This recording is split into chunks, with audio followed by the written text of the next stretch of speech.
اللہم صلی علی محمد وآل محمد۔ دیکھیے یہ جو میں نے صلوات پڑھوائی تھی یہ امتحاناً تھی، کیونکہ بہرحال بزرگ معاف کریں، ہمارے کیا صلوات کا بھی عجب اسٹائل ہے، ہر کوئی اپنے حساب سے پڑھتا ہے۔ اما جب ایک چھوٹے سے ذکر میں ہم آہنگ نہیں ہو پاتے تو پھر زندگی کے مقاصد میں کہاں سے ہم آہنگ ہو پائیں گے؟ آپ کو لگتا ہے کہ یہ باتیں چھوٹی ہیں، چھوٹی نہیں ہیں۔ فرش عزا بہترین مکان ہے جسم کے ساتھ دلوں کو ملانے کا۔ فرش عزا یہ پریکٹس کی جگہ ہے کہ انسان یہاں پر سمجھے کہ یہ فردی عبادت نہیں ہو رہی ہے، سماجی عبادت ہو رہی ہے۔ یہاں ہمیں قدم سے قدم ملا کے چلنا پڑے گا، ہمیں کاندھے سے کاندھا ملا کے چلنا پڑے گا۔ آپ دیکھیے جب نوحہ خوانی ہوتی ہے اور ایک جوان اپنا ہاتھ سینے پہ مارتا ہے تو کتنا ہم آہنگ ہوتا ہے۔ یہ ہم آہنگی کیوں ہوتی ہے؟ تاکہ ایک آواز رہے، ایک صدا رہے، ایک طریقہ رہے۔ یہ سماج میں آنے کا بہت بڑا فائدہ ہوتا ہے کہ انسان اپنے آپ کو سنوارتا ہے، اپنی عادتوں کے اوپر کنٹرول کرتا ہے۔ اس لیے فردی عبادت اور ہے، سماجی عبادت اور ہے۔ پروردگار نے دونوں طریقے کی عبادتیں ہمارے لیے رکھی تاکہ ہم دونوں میدان میں ترقی کریں۔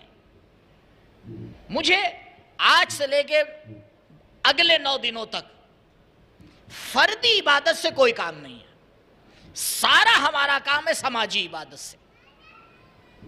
سماجی عبادت آپ بتائیے قانون کے محتاج ہے یا نہیں؟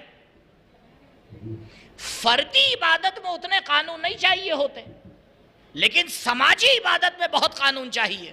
کیوں؟ کیونکہ اب مسئلہ اکیلے انسان کا نہیں ہے، اب مسئلہ پوری جماعت کا ہے، اب مسئلہ پوری قوم کا ہے۔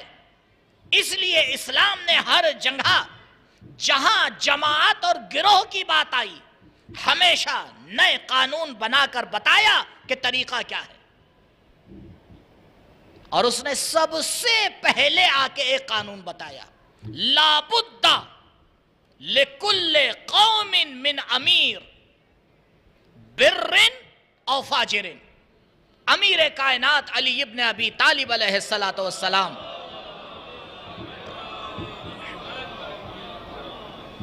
مولا فرماتے ہیں جیسے ہی چند لوگ جمع ہو، لا بد لکل قوم، عربی میں قوم جماعت کو کہتے ہیں، جہاں ایک قوم ہو، جہاں کچھ لوگ اکٹھا ہوں۔ حتیٰ روایات میں یہ آیا ہے کہ اگر 2 لوگ سفر کرو، 2 کا جیسے لفظ آیا اس کا مطلب کیا ہوا؟ فرادہ یا جماعت؟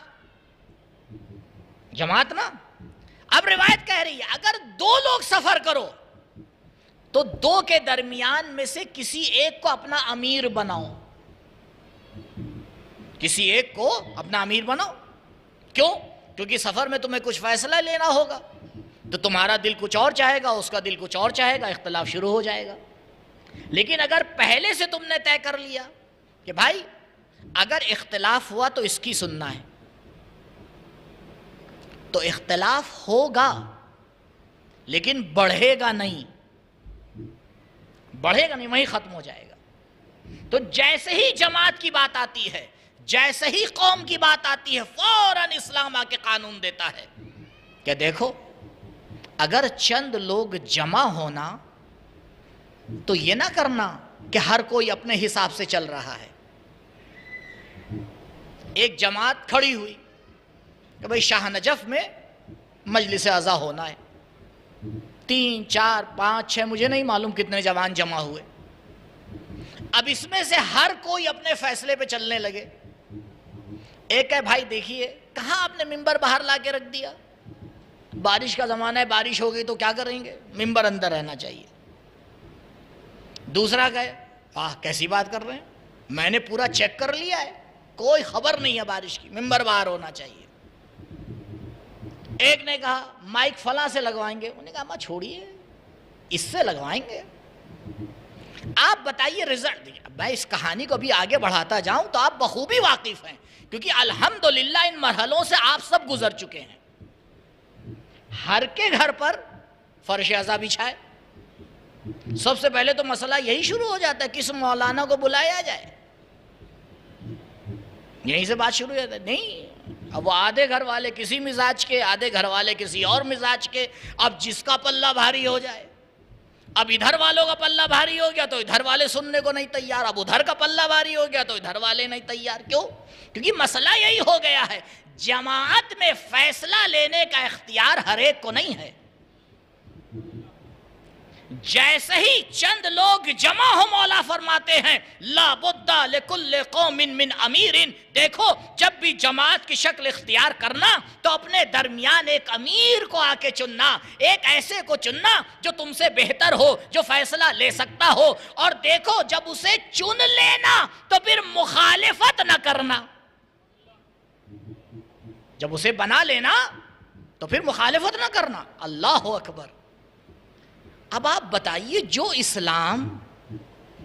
اسلام ایک چھوٹے سے گروہ کو بغیر امیر کے نہ چھوڑ رہا ہو، وہ رسول کے بعد پوری قوم کو بغیر امیر المومنین کے چھوڑ دے گا؟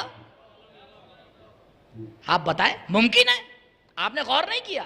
میں نے جو آج خطبہ پڑھا، میں نے خطبے میں جو حمد پروردگار کی، وہ 6 فقرے میں نے انتخاب کیے تھے خطبہ غدیر سے۔ کیوں؟ کیونکہ کائنات کا سب سے سیاسی ترین خطبہ غدیر ہے، سب سے سیاسی ترین خطبہ۔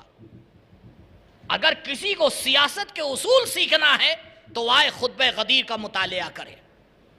خطبہ غدیر میں نبی نے ہر چیز کو سمجھایا ہے، اور خطبہ دینے سے پہلے عمل کر کے سمجھایا ہے کہ دیکھو اگر امارت کا مسئلہ ہو، اگر حکومت کا مسئلہ ہو، اگر جماعت کا مسئلہ ہو تو کبھی فوراً کھڑے ہو کے اعلان نہ کرنے لگنا، بلکہ جب ارادہ کرنا تو تھوڑا سا صبر کرنا، جو آگے بڑھ گئے ہیں انہیں پیچھے بلانا، جو پیچھے رہ گئے ہیں ان کے آنے کا انتظار کرنا، تاکہ جماعت پوری طرح سے تیار ہو جائے۔ کسی کو یہ کہنے کا حق نہ ہو کہ ہمیں تو پتہ ہی نہیں چلا، اعلان صحیح سے کرنا، تاکہ اگر کل مخالفت کرے تو پروردگار عذاب کی صلاحیت دیتا رہے۔ درود پڑھیں بر محمد و آل محمد۔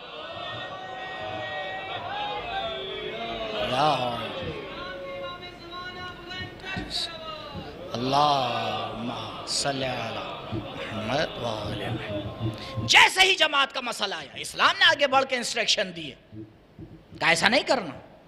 آج آپ دیکھ لیجئے، صرف ملک ایران میں شیعہ نہیں ہے، بحرین 60% سے زیادہ شیعہ، آذربائیجان 80% شیعہ، عراق ایک بڑی تعداد شیعوں کی، یمن اچھی تعداد، بہرحال چند اماموں کو ماننے والی زیدی، خود دوسرے ممالک میں بھی بہت سے شیعہ ہیں۔ لیکن مجھے یہ بتائیے، کیوں یہ وہ کام نہ کر پائے جو ایران نے کر کے دکھایا؟ بھائی اشہد ان علی ولی اللہ، صلوات پڑھیے بر محمد و آل محمد، صلی علی محمد۔ یہ صرف یا علی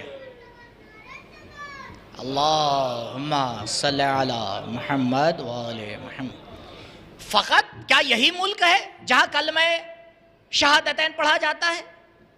نہیں، دوسرے ممالک میں پڑھا جاتا ہے۔ کیا صرف اسی ملک میں مسلمان جو ہے وہ ہاتھ کھول کے نماز پڑھتے ہیں؟ دوسری جگہ بھی پڑھتے ہیں۔ کیا اسی ملک میں مسلمان سجدہ رکھ کے نماز پڑھتے ہیں؟ دوسری جگہ بھی پڑھتے ہیں۔